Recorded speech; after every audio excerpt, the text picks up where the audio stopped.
Hi guys, hello, નમસ્કાર મિત્રો, તમારું સ્વાગત છે અમારા એક નવા ઇન્ફોર્મેટિવ વિડીયો સાથે. તો મિત્રો, દોસ્તો, કે આપણે જાણીએ છીએ સૌ કે આપણે આવકના દાખલા માટે કેટલા હેરાન થઈ છે, કેટલી તકલીફો પડે છે. ઘણી જગ્યાએ તો મામલતદાર કચેરીમાં આપણો વારો પણ સવારથી સાંજ સુધીમાં આપણો વારો પણ નથી આવતો.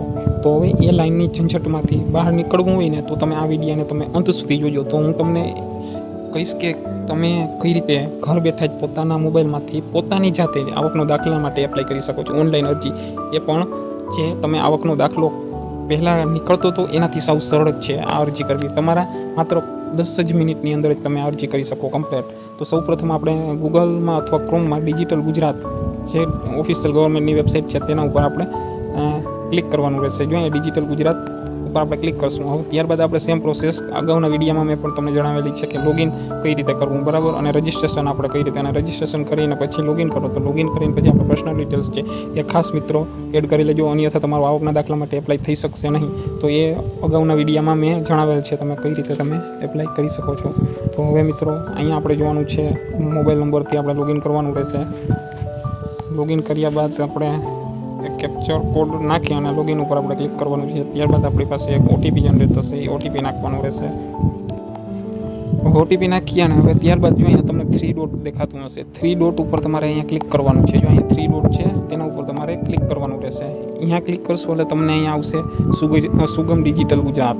સુગમ ડિજિટલ ગુજરાત ઉપર ક્લિક કરશો. હવે અહીંથી પહેલાં તો તમે એને એક આપણી ભાષા છે એ ગુજરાતીમાં તમે સિલેક્ટ કરી લેજો, કારણ કે તમને જોવા માટે સરળ રહેશે.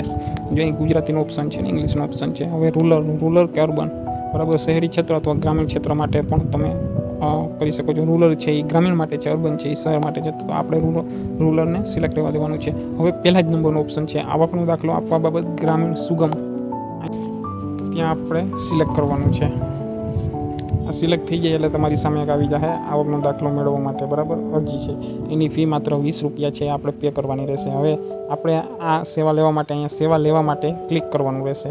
એ ક્લિક કર્યા બાદ તમે એના ઉપર ક્લિક કરશો ને તમારી સામે આવું એક છે પેજ ખુલશે. એટલે પેજમાં આપણે આપણી માહિતી જે છે ને એ સાચી અને સચોટ નાખવાની છે. એમાં ભૂલ તમે ના કરતા. એમાં ભૂલ કરશો ને તો તમારે વળી ધક્કા ખાવાનો પાછો વારો આવશે. તો આપણે પૂર્વકમાં જોવાનું છે. ડૉક્ટર છે, મિસ્ટર છે, મિસિસ છે, વિધવા છે, બરાબર, શ્રી. તો આપણે સામાન્ય રીતે શ્રી ઉપર ક્લિક કરવાનું રહેશે. શ્રી ઉપર ક્લિક કરશો ને એટલે હવે અહીંયા જોવાનું છે. અહીંયા તમારી પેલી અટકમાં અહીંયા નાખવાની છે અટક નાખવાની છે. ત્યારબાદ આપણું પ્રથમ નામ, તમારું જે પણ નામ હોય તે, પછી અહીંયા પિતાનું નામ, બરાબર, એ અહીંયા આપણા પિતાનું નામ નાખવાનું હોય છે. આ 3 વસ્તુ થઈ. હવે અહીંયા તમારે જિલ્લો પસંદ કરવાનો છે. ત્યારબાદ જિલ્લો પસંદ થાય પછી તમારો તાલુકો પસંદ કરવાનો છે. તાલુકો પસંદ થઈ જાય પછી ત્યારબાદ આપણા જે ગામમાં રહી છે તે ગામનું નામ નાખવાનું છે. હવે આ બધું જ વસ્તુ છે ને આપણે આધાર કાર્ડ મુજબ નાખવાની રહેશે. કોઈ પણ પ્રકારની ગમે એ વસ્તુ ગમે ત્યાંથી વિગત નાખજો નહીં, બરાબર. આપણા આધાર કાર્ડમાં સેમ ટુ સેમ વિગત છે ને તે અહીંયા આપણે નાખવાની રહેશે. આપણે અહીં સરનામું છે, સરનામું પણ છે એ આપણા આધાર કાર્ડ મુજબ જ નાખવાનું રહેશે. ત્યારબાદ તમારો મોબાઈલ નંબર છે ઓટોમેટિક ફેચ થઈ જશે અને ત્યારબાદ આપણે અહીંયા ઈમેલ આઈડી આપણું નાખવાનું રહેશે. અને આ બધી વિગત નખાઈ જાય ને ત્યારબાદ આપણે અહીં આગળ વધવાના બટન ઉપર ક્લિક કરવાનું રહેશે. જેવું તમે આગળ વધવાના બટન ઉપર ક્લિક કરશો ને તમારી સામે આવું નવું પેજ ખુલશે. હવે નવા પેજમાં આપણે જોવાનું છે અહીંયા જો અરજદારનો વ્યવસાય. આ વ્યવસાયમાં આપણે જે વ્યવસાય કરીએ, ધંધો ગમે એ વસ્તુને આપણે શોપ હોય તો શોપનું નામ લખવાનું છે. તમે ખેતી કરતા હો તો ખેતીનું નામ. પછી ત્યારબાદ આપણે અહીંયા હાલનું સરનામું અને કાયમી સરનામું, આપણે અહીંયા હાલનું સરનામું નાખવાનું રહેશે. એના ઉપર ક્લિક કરવાનું અને અહીં તમારું મૂળ વતનનું સરનામું, બરાબર, અને કાર્યકાળનું સરનામું બે સરખા હોય તો કાયમી સરનામું, હાલનું સરનામું પહેલાં ક્લિક કરશો ને ત્યારબાદ જ તમારું કાયમી સરનામું આવી જશે ઓટોમેટિક, બરાબર. ત્યારબાદ આપણે કુટુંબના સભ્યોની સંખ્યા સ્ત્રી છે. જોજો આમાં આપણે જે પણ રેશન કાર્ડ લઈ લેજો. રેશન કાર્ડમાં જેટલી પણ સ્ત્રી છે ને, બરાબર, તેની અહીંયા આપણે ટોટલ સંખ્યા નાખવાની રહેશે. ત્યારબાદ આપણે અહીંયા તેમાં જે પણ રેશન કાર્ડમાં પુરુષની સંખ્યા છે એ પુરુષની સંખ્યા નાખવાની રહેશે. હવે કમાતા સભ્યોની સંખ્યા આપણે સ્ત્રી અથવા પુરુષ તમે ગમે સભ્યો કમાતા હો ને એટલાની ખાલી સંખ્યા નાખવાની છે. માની લ્યો કે મારા રેશન કાર્ડમાં 6 સંખ્યા છે ટોટલ, એમાં સ્ત્રી પુરુષ બંને આવી જાય. 3 સ્ત્રી છે અને 3 પુરુષ છે. તો હવે એમાં આપણે જોવાનું છે કમાતા સભ્યો. તો કમાતા સભ્યો એમાંથી 1 સ્ત્રી કમાય છે અને 1 પુરુષ કમાય છે. તો અહીંયા પણ આપણે 1 સ્ત્રી લખવાની છે, 1 સ્ત્રી અને 1 અહીંયા આપણે પુરુષ લખવાનું છે, બરાબર. આ વસ્તુને ખાસ મગજમાં ઉતારી લેજો. હવે આપણે કુટુંબના વાર્ષિક આવક, આ કુટુંબની વાર્ષિક આવકમાં જોજો અરજદારની આવક. હવે અરજદાર આપણે જેટલી પણ વાર્ષિક, અરજદાર મીન્સ કે જ્યાં અરજી કરે છે તે વર્ષમાં કેટલી આવક ધરાવે છે, બરાબર. એ તમારી જે આવક મુજબ જ તમે અહીં નાખી શકો છો. પછી અરજદારના કુટુંબની વાર્ષિક આવક, હવે આપણે કુટુંબની વાર્ષિક આવક અહીં નાખવાની છે. કુટુંબની માની લો અરજદારની વાર્ષિક આવક, અરજદાર અહીં આપણે સ્ત્રી નાખી હોય, એક સ્ત્રી નાખી હોય અને એક પુરુષ નાખી હોય, તો એ બે મળીને 50,000 વર્ષે કમાતો હોય ને, તો અરજદારની વાર્ષિક આવક અહીંયા વર્ષ 50,000 થશે, બરાબર. 50,000. હવે તો પછી કુટુંબના વાર્ષિક આવક પણ 50,000 થશે. અને અન્ય કુટુંબ સભ્યો આવક ધરાવતું હોય તો તે અહીંયા નાખવાની રહેશે, અન્યથા નાખવાની રહેશે નહીં. એમ કરીને કુટુંબની આવક થઈ જશે. ત્યારબાદ આપણે આવી જોશું પરિવારના સભ્યોની વિગત.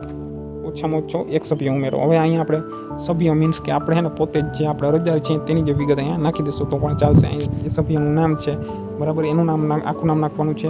પછી સભ્યોનો સંબંધ શું છે, પોતે છે, બરાબર. પોતે ઉપર ઓપ્શન આવી જ જશે.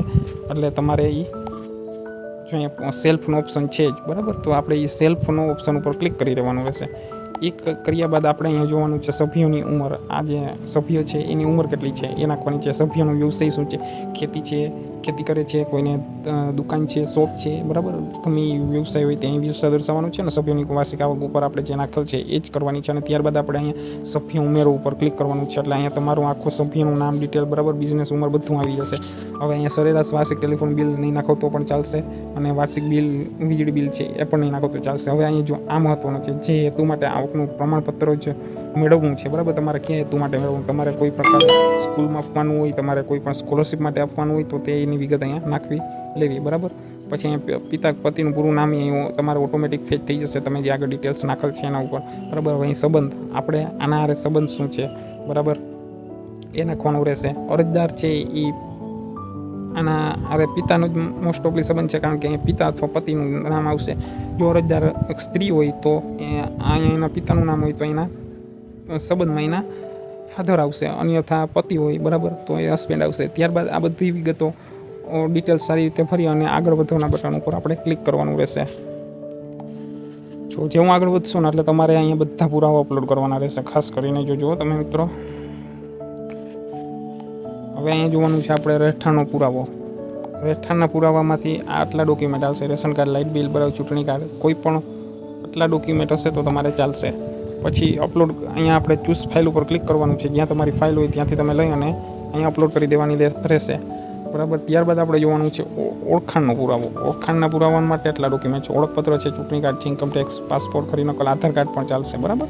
હવે આટલા ડોક્યુમેન્ટ આ થઈ જાય એટલે નીચે આપણે ચૂઝ ફાઇલ ઉપર ક્લિક કરી અને આપણે અહીંયા અપલોડ કરી દેવાનું છે. હવે આવકનો કોઈ પણ એક પુરાવો, આવકનો જોવાનું છે. તમે એમાં એવું છે કે તમે નોકરી કરતા હો તો તમારે આવકનો પુરાવો દર્શાવવાની જરૂર છે, અન્યથા તમારે આવકનો પુરાવો દર્શાવવાની જરૂર છે નહીં, બરાબર. ત્યારબાદ અહીંયા આપણે જોવાનું છે દસ્તાવેજ અપલોડ કરો. આમાંથી લાઇટ બિલ હોય, ગમે પણ એક વસ્તુ હોય તો તમારે બધું જ અપલોડ કરવાનું છે. એક નહીં, બધું જ અપલોડ. ટેલિફોન બિલની ખરીદ નકલ, પછી લાઇટ બિલ, રેશન કાર્ડ અને સોગંદનામું. પછી તમારો ફોટો છે એ ઓટોમેટિક ફેચ થઈને આવી જશે. ત્યારબાદ આપણે સબમિટ ઉપર ક્લિક કરવાનું રહેશે. તો જેવું કરશો ને એટલે તમારે અહીં બધું આવી જશે. એકવાર આ બધા ડોક્યુમેન્ટ તમે અપલોડ કરવાના છે, બરાબર. ફરજિયાત આમાં ક્યાં છે, એક આવકનો પુરાવો છે અને ઓળખાણનો અને રહેઠાણનો, આ 3 વસ્તુ છે ફરજિયાત. અને કંઈ રેશન કાર્ડ દસ્તાવેજ અપલોડ કરો છો ને, અહીંયા રેશન કાર્ડની વિગત નાખી દેવાની રહેશે. ત્યારબાદ તમારો ફોટો એ ફરજિયાત છે. હવે અહીંયા જોવાનું છે પે યુઝિંગ ગેટવે, એના ઉપર આપણે ક્લિક કરવાનું છે. એટલે તમારો પેમેન્ટનો છે એ અહીંયા જાતે છે ટપાલ દ્વારા કરવામાં, આપણે જાતે જ કરવાની છે. હવે અહીં ચૂકવણી ઉપર ક્લિક કરવાનું છે. ચૂકવણી કરશો એટલે તમારી સામે એક આવો ઇન્ટરફેસ આવી જશે. હવે તમારે અહીંથી આપણે 20 રૂપિયાનું છે એ પેમેન્ટ કરવાનું રહેશે,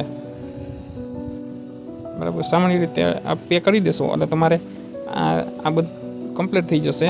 અને ત્યારબાદ તમારે ફરી આ ડેશબોર્ડ ઉપર આવી જવાનું છે. હવે અહીંયા આપણે જોવાનું છે, હવે ઈ સાઇનિંગનો ઓપ્શન આવશે. જો અહીંયા ઈ સાઇનિંગ ફોર્મ છે ને, અહીંયા તમે તમારી અરજીની સામે ઈ સાઇનનો ઓપ્શન આવશે, બરાબર. અહીંયા આપણે ક્લિક કરવાનું રહેશે.